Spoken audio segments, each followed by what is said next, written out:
وہ کہتے ہیں جی یزید تو تابعی تھا جی، حضرت معاویہ کا بیٹا ہے، اور جامعہ ترمذی میں حدیث ہے جس نے مجھے دیکھا اسے بھی جہنم کی آگ نہیں چھوئے گی، اور جس نے میرے دیکھنے والے کو دیکھا یعنی صحابی کو دیکھا اور وہ ہو گیا تابعی، اسے بھی جہنم کی آگ نہیں چھوئے گی۔ تو کہتے ہیں جی یزید تو بخشا بخشا ہے۔ واہ، بخشا بخشا ہے، پھر حجاج بن یوسف بھی بخشا بخشا ہے، وہ تابعی نہیں ہے؟ جتنے جھوٹے راوی ہیں میجورٹی ان کی تابعین میں موجود ہے، قانوناً وہ تابعی تھے، ظاہر ہے کلمہ گو تھے۔ خوارج کون تھے؟ تابعین ہی تھے، اہل قبلہ تھے، اہل کلمہ تھے۔ مولا علی نے انہیں کافر نہیں کہا۔ ہاں، پوچھا گیا کافر ہے مصنف ابن ابی شیبہ میں، کہا نہیں کافر نہیں ہے۔ پوچھا گیا منافق ہے، کہا منافق نہیں ہے۔ منافق تو بڑا تھوڑا ذکر کرتے ہیں اللہ کا، یہ تو اتنی لمبی نمازیں پڑھتے ہیں۔ پوچھا گیا پھر کیا ہے؟ ظاہر ہے جب کافر نہیں منافق نہیں تو پھر مسلمان ہی ہے۔ ان کا یہ ایک گروہ ہے جنہوں نے ہم سے بغاوت کی ہے، ہم میں سے ہی نکلا ہوا ایک گروہ ہے۔ تو خوارج بھی تابعین ہے، لیکن مسند احمد میں موجود ہے نبی علیہ السلام نے کہا کہ خوارج جہنم کے کتے ہیں۔ کیوں؟ اپنے اعمال کی وجہ سے۔ تو اس طرح نہیں کوئی فضیلت ثابت ہو جاتی۔ حجاج جو اتنے صحابہ کا قاتل ہے اسے آپ تابعی کہیں گے؟ تابعی تو ہے قانوناً، وہ ظاہر مسلمانوں کا گورنر تھا۔ لیکن مسلم شریف اٹھا کے دیکھیں، اسماء بنت ابی بکر نے کہا تھا حجاج ہم نے نبی علیہ السلام سے سنا تھا کہ بنو ثقیف میں ایک کذاب ہوگا اور ایک ظالم۔ کذاب تو ہم دیکھ چکے، ظالم تو ہے، یہ فضیلت ہے، لو سامو۔ اور مسلم شریف میں موجود ہے اس ظالم نے عبداللہ ابن زبیر کو شہید کیا، ان کی لاش لٹکا دی مکہ شریف میں اور یہودیوں کے قبرستان میں پھینکی، اور ان کی ماں کو بلا کے کہا جو حضرت ابوبکر کی بیٹی تھی بڑی، اما عائشہ سے بھی بڑی، اسماء کو کہ دیکھو میں نے تیرے بیٹے کے ساتھ کیا کیا۔ تو انہوں نے فرمایا کہ تو نے میرے بیٹے کی دنیا برباد کی، میرے بیٹے نے تیری آخرت برباد کر دی ہے۔ ظالم انسان۔ یہ مسلم شریف ہے، مولانا شریف نہیں ہے۔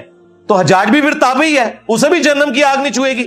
نہ انہیں قرآن کا پتہ، نہ انہیں سنت کا فہم، نہ انہیں فقہ آتی ہے، صرف ایک بنو امیہ کی چاکری کرنی ہے، چاہے انہیں قرآن و سنت کا انکار کرنا پڑے، جھوٹی روایتیں گھڑنی پڑے، انہوں نے گھڑنی ہے، جو واضح احادیث ہے ان کا انہوں نے انکار کرنا ہے۔ اس طریقے سے یہ لوگ لے کے چلتے ہیں۔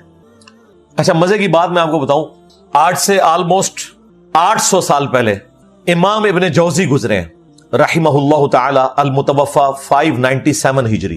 یہ شیخ عبد القادر جیلانی المتوفى 561 ہجری کے شاگرد بھی ہیں، محدثین میں بڑا مقام ہے ابن جوزی کا۔ یہ ابن قیم جوزی نہیں ہے جو ابن تیمیہ کا شاگرد ہے، یہ ابن تیمیہ سے بھی 200 سال پہلے گزرے ہیں۔ ابن تیمیہ بھی انہیں بہت بڑا محدث مانتے ہیں۔ انہوں نے الموضوعات، بڑی گھڑی ہوئی بڑی بڑی حدیثیں، وہ کتاب بھی لکھی ہے جس میں انہوں نے یہ بھی لکھا ہے کہ جو حدیث حضرت معاویہ کی شان میں ہوگی نا، یہ بھی اس بات کی نشانی ہے کہ یہ گھڑی ہوئی حدیث ہے۔ گھڑی ہوئی حدیثوں کی کچھ نشانیاں بتائی ہیں، ان میں سے ایک یہ بتائیے جو حضرت معاویہ کی شان میں ہوگی نا تو سمجھ لو کہ یہ گھڑی ہوئی حدیث ہے۔ اب یہ بہت بڑے محدث ہیں۔ ان کے زمانے میں ایک ناسبی تھا عبد المغیث، اس نے یزید کے فضائل کے اوپر کوئی رسالہ لکھا، تو ابن جوزی غصے میں آئے، انہوں نے ایک کتاب لکھی جو کتاب محدثین کے ہاں اتھینٹک مانی جاتی ہے۔ ابن تیمیہ نے بھی اس کی تعریف کی ہے، ابن کثیر نے بھی کی ہے۔ الرد علی المعتصب العنید المانع من ذم یزید، یہ اس متعصب ضدی شخص کے رد پہ لکھی جا رہی ہے کتاب جو یزید کو برا کہنے کو غلط سمجھتا ہے اور منع کرتا ہے۔ اس زمانے میں ایک یزیدی تھا عبد المغیث، اس کے رد پہ پھر انہوں نے طبیعت صاف کی ہے ان لوگوں کی۔ اس میں جب ایک دلیل یہ لی گئی نا کہ یزید جو ہے وہ حضرت معاویہ کا بیٹا ہے اور حضرت معاویہ کے لیے ترمذی میں روایت ہے اے اللہ اسے ہادی اور مہدی بنا، انہوں نے کہا یہ تو روایتی جعلی ہے، اس کی بنیاد کے اوپر تم یہ کلیم کر رہے ہو کہ ان کا یہ ڈیسیژن کرنا کہ یزید کو انہوں نے خلیفہ صحیح بنایا تھا، انہوں نے کہا یہ تو روایتی جعلی ہے۔ پھر انہوں نے روایت کے اوپر بحث کی۔ میں نے تو بخاری مسلم سے ثابت کیا یہ فٹ نہیں بیٹھتی، حضرت معاویہ کے دور میں جو جو کام ہوئے ہیں اس میں تو یہ دعا فٹ نہیں بیٹھتی۔ پھر انہوں نے کہا کہ اگر یہ حدیث کوئی صحیح بھی مانتا ہے تب بھی کوئی گارنٹی نہیں کہ نبی علیہ السلام کی یہ دعا قبول ہوئی ہو، کیونکہ نبی علیہ السلام کی کئی دعائیں اللہ نے واپس بھی کی ہیں، بخاری مسلم میں آئے، آپ نے دعا کی تھی کہ میری امت آپس میں نہ لڑے، اللہ تعالیٰ نے واپس کر دی۔ انہوں نے کہا کیا گارنٹی ہے؟ پھر ابن جوزی نے اتنا سخت جملہ لکھا، انہوں نے کہا اس سے بڑی کیا دلیل ہے، اگر حضور کی یہ دعا حضرت معاویہ کے حق میں قبول ہوئی ہوتی بقول تمہارے، اگر یہ روایت ثابت ہے تو حضرت معاویہ جنگ صفین میں حضرت علی کے مقابلے پہ آتے۔ یہ آدھی اور مادی ہونا ہے کہ خلیفہ وقت کے خلاف کھڑے ہو گئے، کڈا بڑا پٹکار مارا انہوں نے۔ پھر انہوں نے احمد بن حنبل کا قول بھی نقل کیا، جب ان سے پوچھا گیا کہ یزید کے بارے میں آپ کا کیا موقف ہے، انہوں نے کہا یہ وہی ہے جس نے اہل مدینہ کے ساتھ جو کیا۔ پوچھا کیا کیا؟ کہا ان کا مال لوٹا، انہیں قتل کیا۔ تو شاگرد نے کہا صحابی کا بیٹا ہے، حدیث لے لیجیے۔ انہوں نے کہا حدیث کیا، ایک حدیث بھی اس سے نہیں لینی۔ اسی لیے دیکھ لیں ذخیرہ حدیث میں صحابہ کرام کی اولاد کی حدیثیں موجود ہیں، حضرت معاویہ 40 سال تک حکمران رہے ہیں، 20 سال تک گورنر اور اگلے 20 سال مکمل طور پہ حکمرانی، بیچ میں ایک حضرت علی والا پیریڈ تھا، اس کے بعد 20 سال یہی حکمران رہے نا صلح حسن کے بعد۔ 40 سال جس کا باپ مسلمانوں کا حکمران رہا ہے، اس کے بیٹے نے ایک حدیث بھی روایت نہیں کی ہے اور نہ محدثین نے اسے نقل کیا ہے، کیونکہ احمد بن حنبل کہتے ہیں اس سے کیا حدیث لوگ ہیں۔ پھر شاگرد نے پوچھا جب یہ یزید نے ظلم کیا اہل مدینہ کے ساتھ تو کون لوگ تھے ان کے ساتھ؟ ان کا اہل شام تھے، جو ہم امیر شام کہتے ہیں، یہ شامی تھے، ایک صوبہ تھا جس نے یہ سارے کا سارا ہنگامہ برپا کیا۔ تو یہ کتاب اردو زبان میں ترجمہ ہو کے آ چکی ہے، ایک دیوبندی عالم ہے، انہوں نے ترجمہ کیا، میں نے بارہا اس کتاب کا تعارف کروایا، اب نئی پرنٹنگ ہو کے یہ کتاب آ چکی ہے۔ ہماری ویب سائٹ پہ اس کا PDF بھی رکھا ہوا ہے، کسی نے PDF بنا دیا تھا تو ہم نے وہ اپلوڈ کر دیا، لیکن ہارڈ کاپی بھی آپ کے پاس ہونی چاہیے، وہ آپ منگوا سکتے ہیں۔ وہ کتاب کا ہم ٹائٹل پیج شیئر کروا دیں گے آپ کو، وہ کتاب پڑھنے سے تعلق رکھتی ہے، اس میں اور کئی چیزیں ہیں جو آپ کے لیے انشاءاللہ اس حوالے سے بینیفیشری ہوں گی۔ 5واں جھوٹا دفاع، وہ کہتے ہیں جی حضرت علی کا جو اپنا بیٹا ہے محمد بن حنفیہ، اس نے تو بڑی تعریف کی ہے یزید کی۔ ہم پوچھتے ہیں کہاں لکھا ہوا ہے؟ کہتے ہیں تاریخ میں لکھا ہوا ہے۔ تاریخ میں اگر 5% باتیں یزید اور ان کے والد کے حق میں ہے نا تو 95% ان کے خلاف ہیں، بلکہ ایمان ثابت کرنا بھی مشکل ہو جائے گا اگر تاریخ تبری کے حوالے ہم نے پیش کیے تو۔ حدیث سے بات کرو جی، حدیث میں تو اس طرح کی کوئی بات نہیں، آپ کو پتہ ہے ہماری باتیں حدیثوں میں تو نہیں نکلتی جی، ہمیں پتہ ہے، یہی تو ہم رونا رو رہے ہیں، لیکن وہ تاریخ میں تو ہے جی۔ ہم کہتے ہیں وہ جو تاریخ تم پیش کر رہے ہو وہی پوری پڑھ کے بتا دو، ابن کثیر نے نقل کی ہے، یہ مردود روایت، لیکن یہ روایت پوری نہیں پڑھ سکتے، وہ ان کے گاٹے فٹ ہو جائے گی۔ اس روایت میں پتہ کیا ہے؟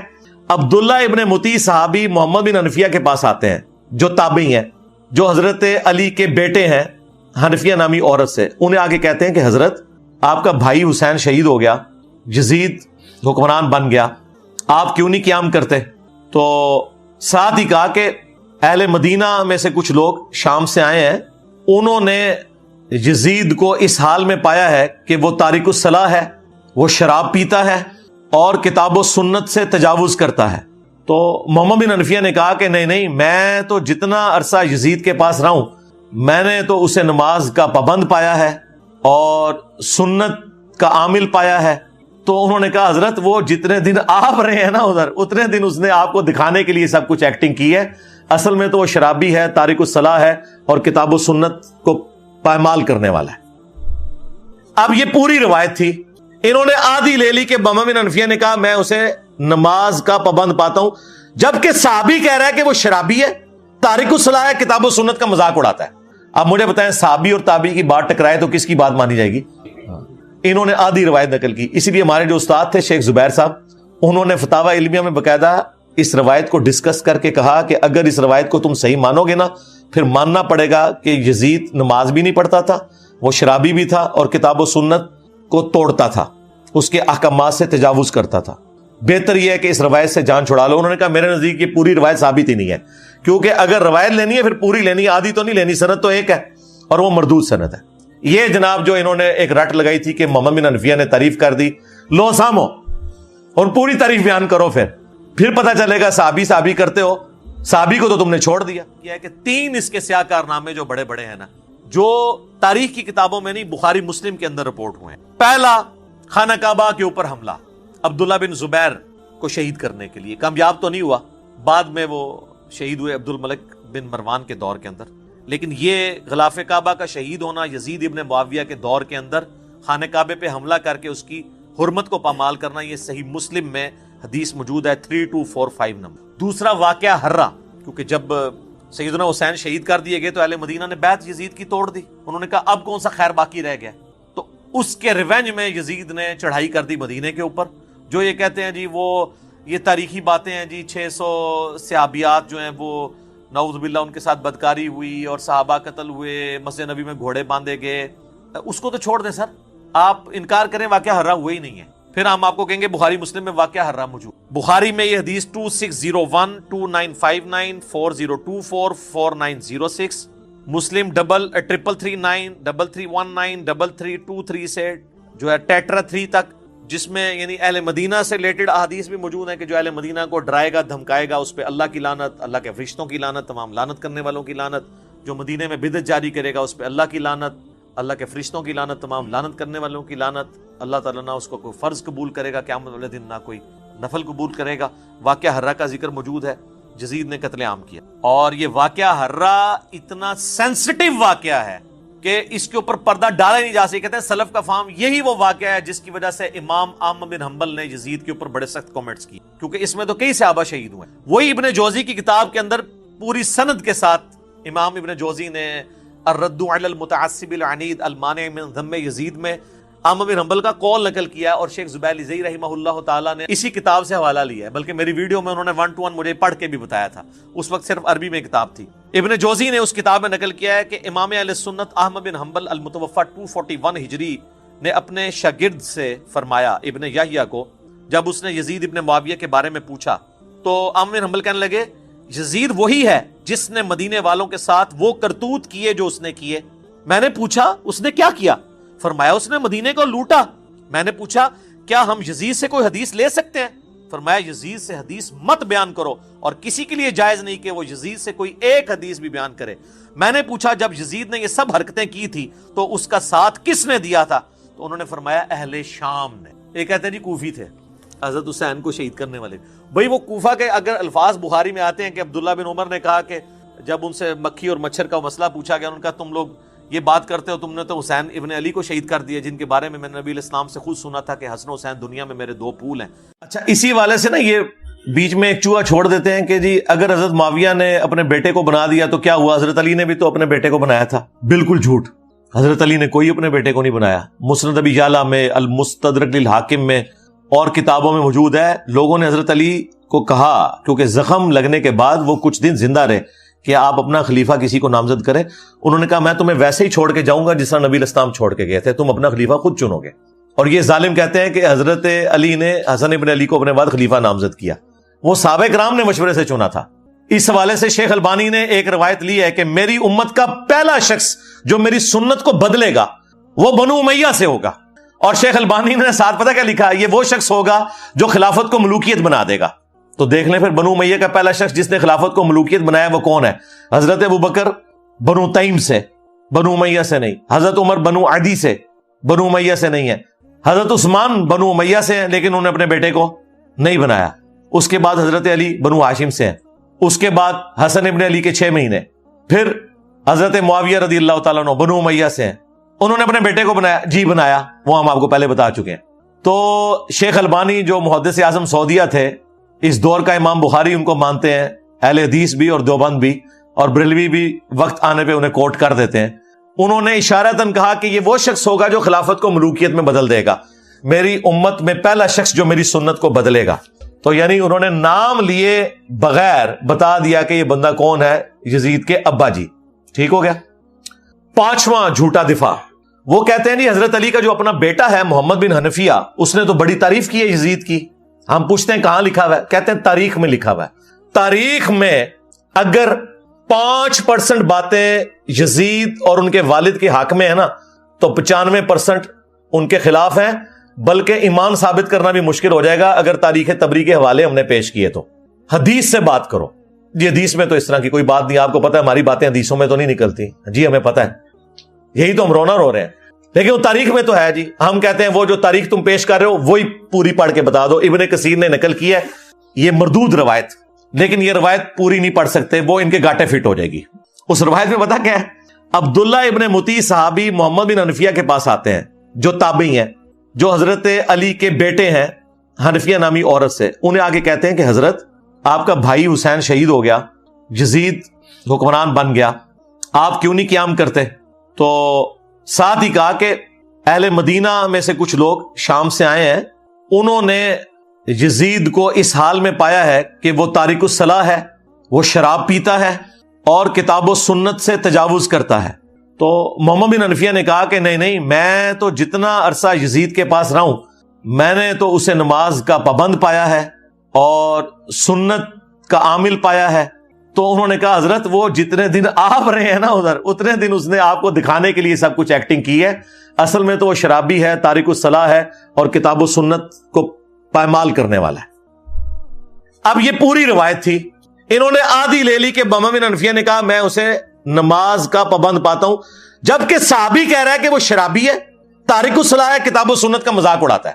اب مجھے بتائیں صحابی اور تابعی کی بات ٹکرائے تو کس کی بات مانی جائے گی؟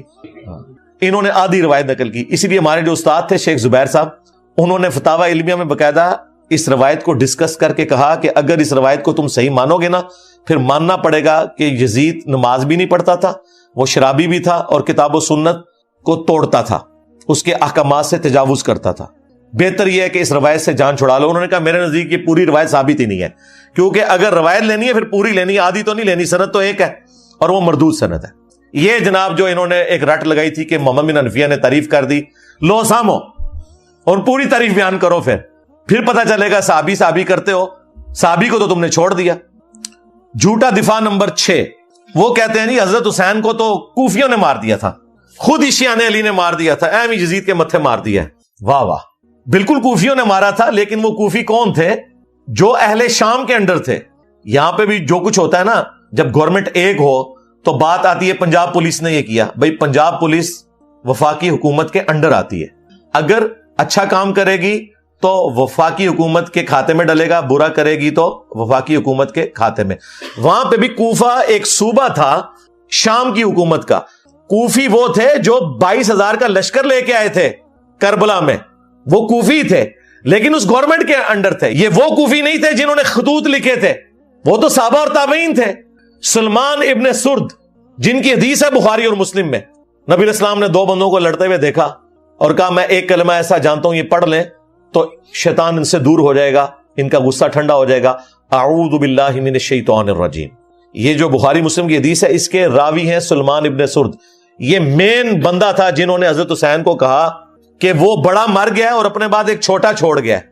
اس وقت عبید اللہ ابن زیاد کے روب کی وجہ سے وہ لوگ نکل نہیں سکے، مسلم بن عقیل کو قتل کر دیا گیا، اس سے پہلے نعمان ابن بشیر کو گورنری سے ہٹایا گیا، لیکن بعد میں توابون کی تحریک انہوں نے چلائی اور وہ شہید ہوئے سارے، اور پھر مختار سقفی آیا، اس نے پھر عبید اللہ ابن زیاد کو بھی قتل کیا۔ بخاری اٹھا کے دیکھیں، ترمذی اٹھا کے دیکھیں، حضرت حسین ابن علی کا سر کاٹ کے عبید اللہ ابن زیاد گورنر کوفہ جو یزید کا تھا اس کے سامنے تشت میں پیش کیا گیا۔ اللہ کی لعنت، اللہ کے فرشتوں کی لعنت، تمام لعنت کرنے والوں کی لعنت جنہوں نے اہل البیت کو یوں ظلمن شہید کیا، آمین۔ تو وہ چھڑی سے ان کے چہرے مبارک کو چھیڑنے لگا اور ان کے حسن میں کوئی کلام کرنے لگا، تو انس ابن مالک پاس کھڑے تھے، وہ اتنا ہی کر سکتے تھے، بوڑھے ہو چکے تھے، 90+ تھے۔ انہوں نے کہا کہ رسول اللہ کے سب سے زیادہ ہم شکل حسین ابن علی تھے، یہ بخاری کے الفاظ ہیں۔ اسی حدیث میں امام بخاری نے لکھا ہے برأس الحسین علیہ السلام، حسین علیہ السلام کا سر مبارک، علیہ السلام لکھا ہے۔ مولوی نے عربی میں علیہ السلام لکھا تھا، اردو میں ترجمہ رضی اللہ عنہ کر دیا، نکال ہی دیا۔ عربی میں لکھا ہوا ہے، آپ کھول کے دیکھ لیں، مکتبۃ الشاملہ میں بھی، اسلام 360 میں بھی عربی میں لکھا ہوا ہے، اردو میں رضی اللہ عنہ لکھا ہوا ہے۔ اور جب زید بھائی مجھے ملنے آئے نا، میں نے کہا یہ دیکھ لیں، انہیں یقین ہی نہیں آیا، کہتے ہیں یار یہ انہوں نے کیا ہوا ہے۔ میں نے کہا یہ اچھا ہے، اس کو چینج کرنے کی ضرورت نہیں ہے، ہم نے بتانا ہے بعد میں بھی کہ کیا کام ڈالتے ہیں۔ انہوں نے دارالاسلام والوں سے اٹھایا تھا، میں نے کہا اسی طرح ہی رہنے دیں تاکہ ہم دکھا سکیں بعد میں۔ sunna.com بہت بڑی ویب سائٹ ہے جس پہ حدیث کی کتابیں ہیں، عربی میں علیہ السلام لکھا ہے، اردو میں رضی اللہ عنہ لکھا ہوا ہے، ایک فرقہ وارانہ اس چیز کو دھڑاڑ کو قائم رکھنے کے لیے۔ تو عبید اللہ ابن زیاد جس کے سامنے حضرت حسین کا سر کاٹ کے رکھا گیا، وہ کوفی تھا لیکن گورنر تھا شامیوں کی طرف سے، لہذا یہ کہنا کوفیوں نے مار دیا تھا ظالموں، یہ وہ کوفی تھے جو حضرت حسین کے مخالفین تھے، نہ کہ وہ شیعان علی کے جنہوں نے حضرت حسین کو وہاں پولیٹیکل سٹرگل کے لیے بلایا تھا۔ اور حضرت حسین لڑنے نہیں گئے تھے، 20 بچوں کے ساتھ ایک سیاسی جدوجہد کے لیے جا رہے تھے جس کا آخری انجام قیام حسین ہی ہونا تھا، لیکن اس سے پہلے ہی ان کو شہید کر دیا گیا۔ اسی لیے انہوں نے راستہ بھی بدلا۔ یہ جو کہتے ہیں جی وہ دمشق کی طرف جا رہے تھے یزید کے ہاتھوں میں ہاتھ دینے، بالکل جھوٹ ہے۔ وہ راستہ انہوں نے اس لیے بدلا تھا کہ انہیں پتہ چل گیا تھا کہ مسلم بن عقیل شہید ہو چکے ہیں، یہ مجھے بھی کوفے تک نہیں پہنچنے دیں گے، تو میں انہیں دھوکہ دے کے دوسرے راستے سے جاؤں۔ لیکن ان کے پاس تو اتنی فوج تھی، انہیں بھی یہ خطرہ تھا کہ حسین ابن علی کہیں راستہ نہ بدلے، تو انہوں نے کربلا کے پاس بھی پڑاؤ کیا تھا کہ اگر اس راستے سے بھی آئے تو ہم پکڑ لیں گے، جو یہ نقشے بنا کے آپ کو بتا رہے ہوتے ہیں۔ اللہ کے بندو ڈر جاؤ، جھوٹ باندھتے ہو، اپنی طرف سے باتیں بنا کے منسوب کرنا شروع کر دیتے ہیں۔ جھوٹا دفاع نمبر 7 جو اسی کے ساتھ جڑا ہے، وہ کہتے ہیں حسین علیہ السلام نے 3 شرائط رکھ دی تھیں جی کربلا میں۔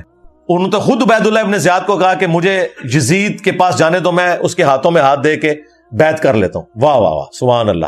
اگر یہ ہو جاتا تو عبید اللہ ابن زیاد نے لڑیاں ڈالنی تھی اور کہنا تھا یزید صاحب آپ کے ابا جی جو کام 4 سال تلوار کے زور پہ نہیں کروا سکے دیکھیں میں نے کروا لیا ہے.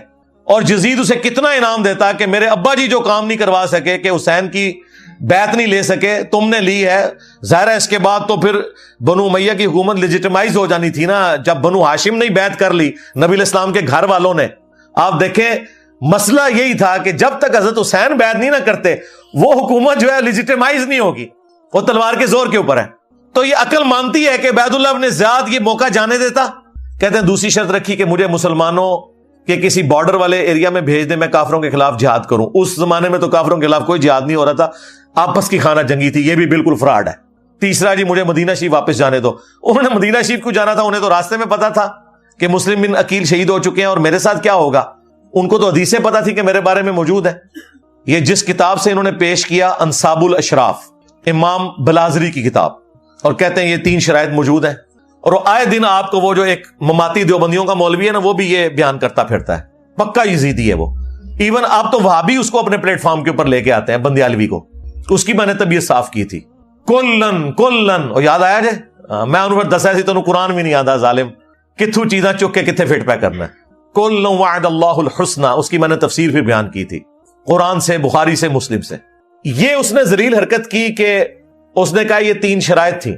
انصاب الاشراف جو کتاب ہے نا, اگر اس کتاب سے یہ تم نے روایتیں ماننی ہیں تو پھر اس میں تو بہت کچھ لکھا ہوا ہے جو تمہیں ہضم نہیں ہوگا. اسی لیے ہمارے استاد شیخ زبیر علی زئی صاحب نے اگرچہ فضائل صحابہ کتاب میں یہ روایت نقل کی انصاب الاشراف سے, اور لکھا کہ اس کی سند حلال بن یساف تک تو درست ہے, لیکن یہ نہیں انہوں نے کنفرم کیا کہ حلال بن یساف واقعہ کربلا میں تھا یا نہیں. اور بعد میں اس کتاب سے ہی جان چھڑا لی, حلال بن یساف بھی فارغ ہو گیا. وفات سے پہلے انہوں نے فتاوی علمیہ میں مضمون لکھا کہ امام بلازری کی کتاب ثابت نہیں ہے. لیکن یہ انہوں نے کیوں کیا وہ آپ کو میں بتاؤں گا, یہ انہوں نے نہیں بتایا. یہ جب میری ان سے ڈسکشن ہوئی تو انہوں نے کہا کہ علی بھائی اگر ہم اس کتاب کو صحیح مانیں نا تو اس میں تو باقی روایتیں موجود ہیں, ان کا کیا کریں گے.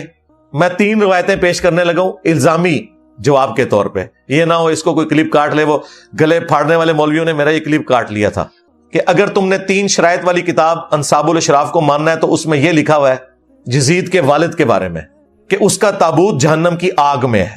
جی یہ لکھا ہوا ہے. یزید کے والد کے بارے میں لکھا ہوا ہے کہ جب تم اسے دیکھو کہ میرے ممبر پہ چڑھا ہے اسے قتل کر دینا. اور پھر وہ مشہور روایت جس کا کوئی سرا پکڑائی نہیں دیتا تھا کہ اس روایت کا مقصد کیا ہے, وہ روایت بھی پوری اس کتاب میں لکھی ہوئی ہے. اگر اس کتاب کو صحیح ماننا ہے تو پھر آپ دیکھیں آپ کے ساتھ کیا ہوتی ہے. وہ روایت تھی مسند البزار میں مجموع الزوائد میں صحیح سند کے ساتھ کہ نبی علیہ السلام نے 3 لوگوں پہ لعنت فرمائی. آپ کے سامنے سے ایک اونٹ گزر رہا تھا, آپ نے فرمایا جو اونٹ پہ بیٹھا ہوا ہے اس پہ بھی اللہ کی لعنت, جو اونٹ کو ہانک رہا ہے اس پہ بھی اللہ کی لعنت, اور جس نے اس کی مہار پکڑی ہوئی ہے اس پہ بھی اللہ کی لعنت. یہ روایت ختم ہو جاتی ہے مسند البزار میں مجموع الزوائد میں. اب اس روایت سے کیا رزلٹ نکلے گا جب تک یہ نہ بتایا جائے کہ اس اونٹ کے اوپر وہ شراب لے کے جا رہے تھے, ایرون لے کے جا رہے تھے, چرس لے کے جا رہے تھے, لعنت کیوں ہوئی, وہ بندے کون تھے. وہ محدثین نے اپنی کتابوں میں ان بندوں کے نام نہیں بتائے. ظاہر مشکل ہو جانا تھا, سنیت کا ایک غلبہ, سنی ہمیشہ حکومت میں رہے آپ کو پتا ہے, لیکن یہ روایت اپنی جگہ موجود ہے. اسے کہا جاتا ہے اونٹ والی حدیث کہ اونٹ پہ بیٹھے ہوئے پہ بھی لعنت, ہانکنے والے پہ بھی, مہار پکڑنے والے پہ بھی. کیوں لعنت, یہ بندے کون ہے کوئی ذکر نہیں. انصاب الاشراف میں موجود ہے کہ وہ 3 بندے کون تھے, ان بندوں پہ اصل میں لعنت کی گئی تھی. اگر اس کتاب کو کسی نے صحیح ماننا ہے 3 شرطوں والی کتاب, ہم تو کہتے ہیں مانو پھر اگے بھی ٹرو, فارغ ہی ہو جاؤ. انصاب الاشراف میں لکھا ہے کہ اونٹ پہ یزید کے دادا ابو بیٹھے ہوئے تھے. ہاں جی, اونٹ کی مہار یزید کے ابا جی کے ہاتھ میں تھی, اور اونٹ کو ہانکنے والا یزید کا چاچا تھا. چچا, ایک چشتی چاچو ہے نا, ایک یزید کا بھی چاچو ہے. تو اب یہ 3 نام میں نے اس لیے نہیں بتایا کہ وہ پھر کلپ کو کاٹیں گے. میں نے آپ کو اشارتاً بتا دیا کہ اونٹ پہ یزید کا دادا بیٹھا ہوا تھا, مہار اس کے ابے کے ہاتھ میں تھی, اور ہانکنے والا چاچا تھا. نام آپ سب کو پتا ہے, ورنہ ہمارے اسٹوڈنٹس کمنٹس میں خود لکھ دیں گے 3 بندوں کے نام. اس روایت کو پھر صحیح مانو گے. اسی لیے شیخ زبیر صاحب نے کہا یہ کتاب امام بلازری سے ثابت ہی نہیں, جان ہی چھڑا لی. بالکل ٹھیک کیا. آندہ کوئی 3 شرائط والی بات کرے, اسے کہو 3 شرائط والی بات کرو گے تو 3 ملعون لوگوں کا ذکر ہم کریں گے. پھر ہاں, وہاں 3 شرائط, یہاں 3 وہ لوگ جن پہ اللہ کے نبی نے لعنت فرمائی ہے. پھر ظاہر ہے یہ پیرلل میں آئے گا.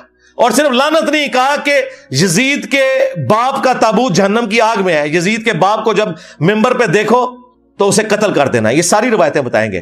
لہذا بہتر یہ ہے کہ انصاب الاشراف سے جان چھڑا لیں. ہمارے نزدیک بھی ہمارے استاد کا موقف ٹھیک ہے. یہ کتاب اگرچہ اکثر محدثین امام بلازری سے ثابت مانتے ہیں، لیکن اس کے ساتھ یہ جو خطرناک باتیں جڑی ہوئی ہیں، جو خطرناک سے بھی اگلا ورژن ہے، بہتر یہ ہے کہ اس کتاب کو آپ جان چھڑا لیں کہ یہ ساری جعلی کتاب ہے. اور ہمیں پتہ ہے کہ آپ کی جتنی باتیں وہ ویسے ہی جعلی ہیں، کوئی صحیح بھی نکلے نا. ایک بڑی مشکل سے آپ نے دریافت کی تھی، وہ مانتے مانتے آپ کو اتنا کچھ ساتھ ماننا پڑ رہا ہے کہ آپ بھی اس کتاب سے اب جان ہی چھڑائیں گے انشاءاللہ تعالی. جھوٹا دفاع نمبر 8، تھرڈ لاسٹ. وہ کہتے ہیں نہیں قسطنطینیہ والی جو بشارت ہے وہ یزید پہ فٹ ہوتی ہے. بخاری میں حدیث ہے، میری امت کا پہلا گروہ جو کیسر روم کے شہر پہ حملہ کرے گا وہ بخشے ہوئے ہیں. اچھا، قسطنطینیہ کا ذکر نہیں ہے، کیسر روم کا شہر یہ ذکر ہے. اور کیسر روم کا شہر نبی الاسلام کے زمانے میں حمص تھا.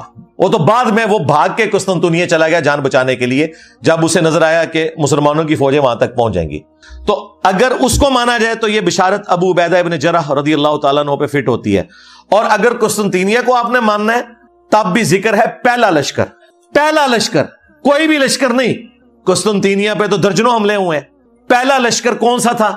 وہ کہتے ہیں بخاری میں لکھا ہے کہ ابو ایوب انصاری رضی اللہ تعالیٰ عنہ اس لشکر میں شریک تھے، وہ فوت ہوئے اور یزید نے ان کا جنازہ پڑھایا. تو ثابت ہو گیا یزید جنتی ہے. ہم کہتے ہیں یہ ثابت ہوا، یہ کہاں سے ثابت ہوا کہ وہ پہلا لشکر تھا؟ اس میں تو نہیں لکھا ہوا پہلا لشکر.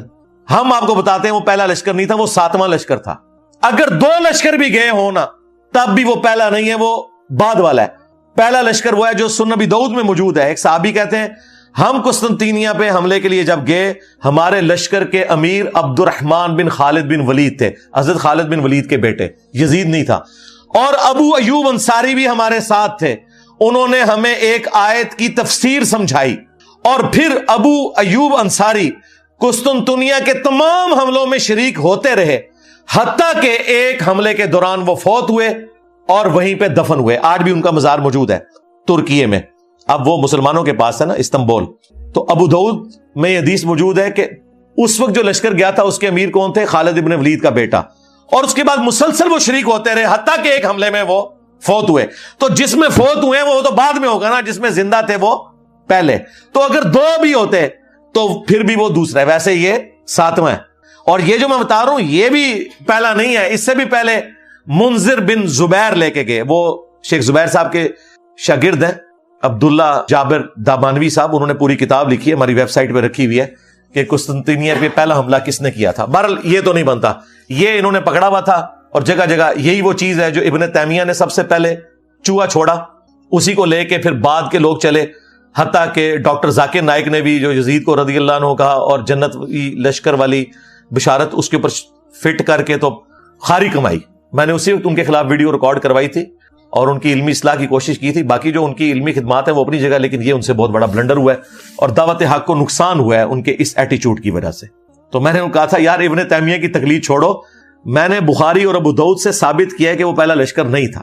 اور یہ ہمارے استاد شیخ زبیر صاحب نے پہلی دفعہ جرأت کی الحدیث رسالے میں، یہ پورا تحقیقی مضمون لکھا. پھر ہمارے جو دوسرے استاد تھے مولانا اسحاق صاحب، انہوں نے باقاعدہ اپنے جمعے کے خطبے میں شیخ زبیر صاحب کی تعریف کی اور انہوں نے کہا اس وقت ان سے بڑا کوئی محدث نہیں ہے. اب تو اہل حدیثوں کو اپنے گھر کی خبر پتہ چل گئی ہے کہ ان کے اپنے بڑے محدث نے بھی بتا دیا کہ یہ ابن تیمیہ نے غلط بشارت فٹ کی تھی، ڈاکٹر ذاکر نائک نے غلط فٹ کی تھی. احادیث کی روشنی میں قسطنطینیہ کا وہ والا لشکر جو پہلا لشکر تھا جس کے لیے بشارت تھی اس میں یہ شامل ہی نہیں تھا. اور جس زمانے میں گیا اس وقت تو یزید دودھ پیتا بچہ تھا، 6 سال سے کم ہی عمر تھی اس کی، بہت زیادہ بھی لگا لے. فتح تو خیر یہ صحابہ سے بھی نہیں ہوا، قسطنطینیہ تابعین سے بھی نہیں ہوا، تبع تابعین سے بھی نہیں ہوا. یہ 9ویں صدی ہجری میں نبی الاسلام کی وفات کے آلموسٹ 900 سال کے بعد، 850 تقریباً سال کے بعد یہ فتح ہوا. 19 مئی 1453 سلطان محمد فاتح، اس کے اوپر انہوں نے ایک فلم بھی بنائی ہے ترکی والوں نے. آج چل رہا ہے 7 محرم 1446 ہجری بمطابق 14 جولائی 2024. یہ فتح ہوا 19 مئی 1453، یعنی آلموسٹ 8 سے سمجھ لیں 600 سال پہلے. ارطغرل کی اولاد میں سے جو 7واں سلطان تھا، سلطان محمد فاتح، اس کی عمر اس وقت 24-25 سال تھی. اس نے قسطنطینیہ کو فتح کیا، لیکن وہ فتح کرنے والے کے لیے بشارت نہیں تھی، بشارت تھی جس نے پہلا حملہ کیا۔ وہ فتح کرنے والے کے لیے جو بشارت ہے مسند احمد میں کہ وہ بڑا اچھا امیر ہوگا، وہ روایت سندن صحیح ثابت نہیں ہے، لیکن جو جنت کی بشارت تھی وہ پہلے لشکر کے لیے تھی۔ یہ جناب ٹوٹل ان کی گیم تھی جس سے انہوں نے جنتی اسے ڈکلیئر کیا ہوا تھا۔ اور یوں آگے ہم نہیں کہتے وہ جہنمی ہے، اس کا معاملہ اللہ کے سپرد، لیکن جھوٹی بشارتیں تو جنت کی فٹرہ نہ کریں۔ سیکنڈ لاسٹ جھوٹا دفاع نمبر 9، کہتے ہیں جی اللہ تعالیٰ چاہے تو یزید کو بخش بھی سکتا ہے۔ دیکھیں کیسے غیر محسوس طریقے سے اس کی جھوٹی وکالت کرتے ہیں۔ کہتے ہیں جی آپ کو کیا تکلیف ہے؟ ہمیں کوئی تکلیف نہیں بھائی، ہم تو کہتے ہیں